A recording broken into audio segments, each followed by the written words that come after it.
Facebook, Instagram, x, अरे सिर्फ apps थोड़ी हैं, ये तो हमारी आवाज़ बन गए हैं। हम यहाँ अपनी राय रखते हैं, अपनी ज़िंदगी के पल शेयर करते हैं। पर एक सवाल है, जब हम कुछ पोस्ट करते हैं तो क्या हम अपनी आज़ादी का सही इस्तेमाल कर रहे हैं या जाने अनजाने में किसी और के लिए जहर फैला रहे हैं? चलिए आज इसी ज़रूरी बात को ज़रा समझते हैं। ये लाइन तो आपने जरूर सुनी होगी, है ना? बल्कि शायद कभी खुद भी महसूस की हो। एक तरह का घमंड कि भाई ये मेरी जगह है, यहाँ मेरे नियम चलेंगे। लोग अक्सर इसे अभिव्यक्ति की आज़ादी का नाम दे देते हैं, पर क्या ये आज़ादी सच में बिना किसी जिम्मेदारी के आती है? और बस यही वो सवाल है जो हम सबको खुद से पूछने की जरूरत है। क्योंकि देखिए, जब कोई पोस्ट किसी धर्म, किसी जाति या किसी इंसान पर कीचड़ उछालती है, तो वो सिर्फ समाज में कड़वाहट नहीं घोलती, बल्कि वो पोस्ट करने वाले के संस्कारों और उसके असली चरित्र को भी पूरी दुनिया के सामने लाकर रख देती है। चलिए इस बात को सिर्फ थ्योरी में नहीं, बल्कि एक असली कहानी से समझते हैं। ये कहानी है विनोद की, और ये हमें दिखाती है कि सोशल मीडिया पर की गई एक छोटी सी गलती की कितनी बड़ी और कितनी भारी कीमत चुकानी पड़ सकती है। तो कहानी कुछ यूं है कि विनोद को लगा कि वो तो हीरो है, एक क्रांतिकारी है जो सिस्टम के खिलाफ आवाज उठा रहा है। उसकी पोस्ट पर लाइक्स और कमेंट्स की जैसे बाढ़ आ गई। अपने ऑनलाइन दोस्तों के बीच वो रातों रात एक हीरो बन चुका था। लेकिन जिसे विनोद अपनी क्रांति समझ रहा था, वो असल में कुछ और ही था। पता है वो क्या था? कानून की भाषा में इसे कहते हैं हेट स्पीच। मतलब उसने एक ऐसी लक्ष्मण रेखा पार कर दी थी जो समाज को तोड़ती है, जोड़ती नहीं। और फिर जो हुआ वो बहुत तेजी से हुआ।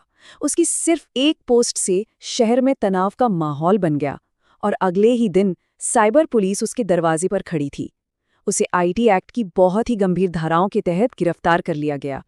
सोचिए, जो लड़का चंद घंटों के लिए ऑनलाइन हीरो बना था, वो असल जिंदगी में एक अपराधी की तरह पेश किया गया। एक भड़काऊ पोस्ट ने उसके आने वाले कल, उसके करियर पर एक ऐसा दाग लगा दिया जो शायद कभी नहीं मिटेगा। और सबसे दुख की बात, उसके परिवार को समाज में शर्मिंदा होना पड़ा। अब देखिए, विनोद की कहानी सिर्फ विनोद की नहीं है, ये हम सब के लिए एक सबक है। ये दिखाती है कि हमारे ऑनलाइन लिखे हुए शब्द वो बस हवा में गायब नहीं हो जाते, वो हमारी पहचान पर एक पक्का निशान छोड़ जाते हैं। इस बात को तो गांठ बांध लीजिए।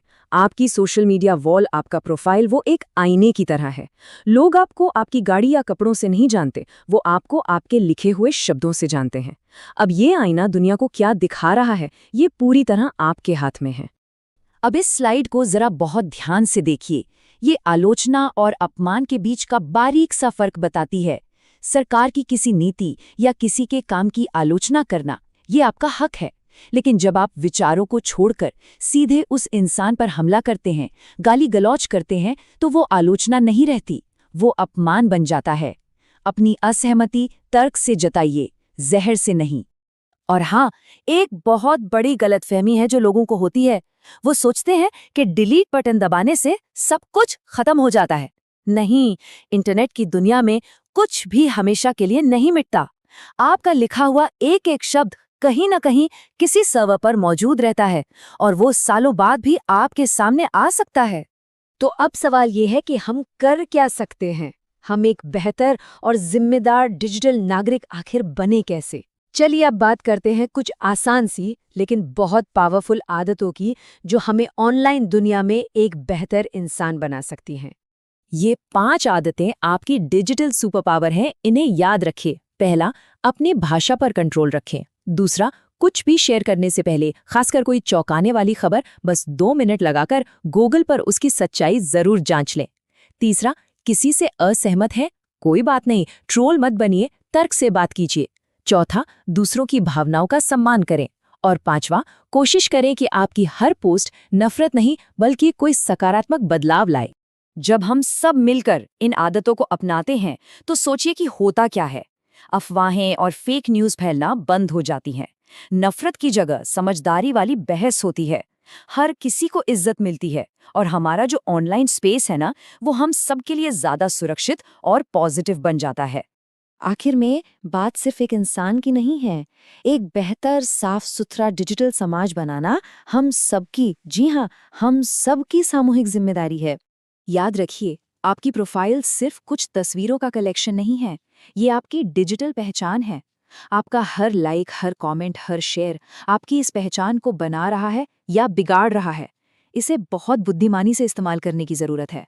जरा एक पल के लिए सोचिए, अगर अहमदाबाद से लेकर राजकोट तक हर व्यक्ति ये तय कर ले कि वो सिर्फ जिम्मेदारी से ही पोस्ट करेगा, तो हमारा सोशल मीडिया कितना ज्ञान बढ़ाने वाला और पॉजिटिव बन सकता है। ये एक ऐसा प्लेटफॉर्म बन सकता है जहां हम सच में एक दूसरे से जुड़ें, एक दूसरे से लड़े नहीं।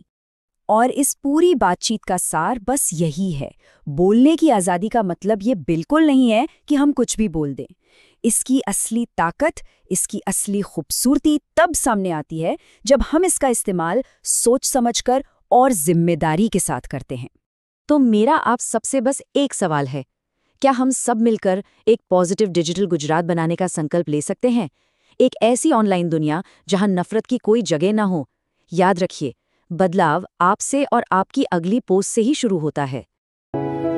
एक कदम विकसित भारत की ओर।